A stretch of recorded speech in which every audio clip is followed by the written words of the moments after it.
bagaimana kita tahu jika majelis taklim yang kita ambil ilmunya itu berasal ya dari manhaj yang benar, sedangkan kita masih minim ilmu. Di sini yang pertama yang harus kita lakukan adalah kita berdoa kepada Allah supaya kita ini diarahkan untuk menuju majelis ilmu yang benar-benar di situ diajarkan kepada kita manhaj yang lurus, ya, akidah yang shahihah. Kita berdoa kepada Allah Subhanahu wa taala. Kemudian yang kedua, kita mungkin bisa bertanya kepada teman-teman kita, ya, di mana dia ikut pengajian, ya, bagaimana materi yang disampaikan.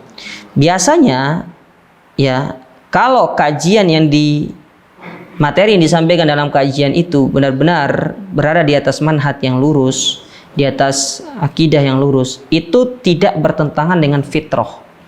Ya, biasanya fitrahnya manusia itu tidak menolak.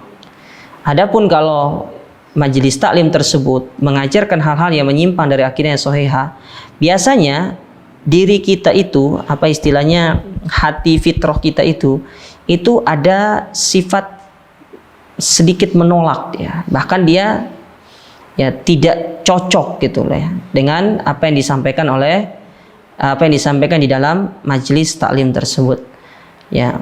Maka di sini kita bertanya kepada teman kita di mana dia belajar, ya, kemudian di mana, dari siapa dia menimba ilmu. Mungkin kita bisa ikut, nanti kita bisa melihat, ya, sambil juga kita berdoa sama Allah Ta'ala.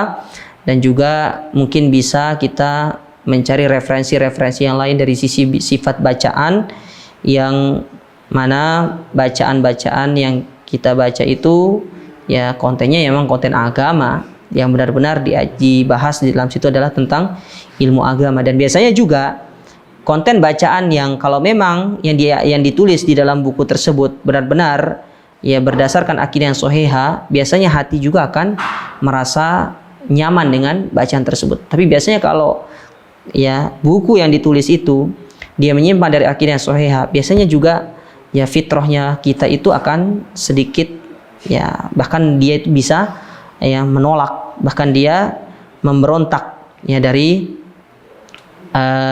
penyimpangan-penyimpangan yang terdapat di dalam tulisan tersebut, ya.